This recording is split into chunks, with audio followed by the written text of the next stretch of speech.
We turn now first to Maui. 12 days after the wildfires devastated the historic town of Lahaina. Our Jonathan Vigliotti reports. 470 search and rescue agents with the assistance of 40 cadaver dogs are combing through this American Pompeii. More than 3/4 of this 5-square-mile disaster zone have been cleared, X marking the spots already checked. But more than 1,000 people are still missing, and there are more businesses, condos, and entire neighborhoods to go. What rescuers are finding speaks to both the scale of destruction and the county's failure to issue evacuation orders. This is Front Street. Without a proper evacuation order, people in a desperate attempt to outrun the flames got into their cars and took to the road. But the fire quickly caught up, and you could see the desperation in how these cars are lined up. We're talking dozens as far as you can see. There was so much panic as the fire hit. Many tried to flee into the ocean, while Governor Joshua Green described the firestorm that swallowed Lahaina as a bomb going off.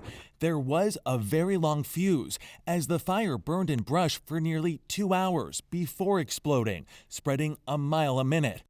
I realized when it was time to go when the smoke was so dark, we could not see anything outside. The state attorney general announced an investigation into Maui County's response before, during, and after the disaster.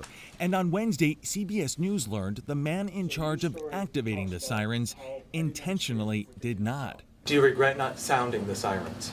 I do not. And the reason why, and so many people said they could have been saved if they had time to escape. Had a siren gone off, they would have known that there was a crisis emerging. The sirens, as I had mentioned earlier, is used primarily for tsunamis. The explanation given by Herman Andaya, head of the Maui Emergency Management Agency, was defended by the mayor and governor until survivors and the world weighed in. Do you think had those sirens gone off, it could have saved lives? Absolutely.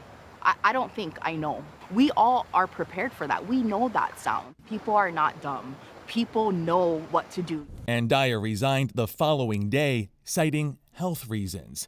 Now there is mounting anger as more questions go unanswered. Did downed power lines cause the blaze? And why weren't they deactivated? Also, why did it take up to 3 days for help to arrive after the fire? There's an airport right up the road.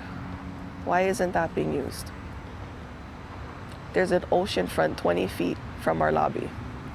Why are we not using that?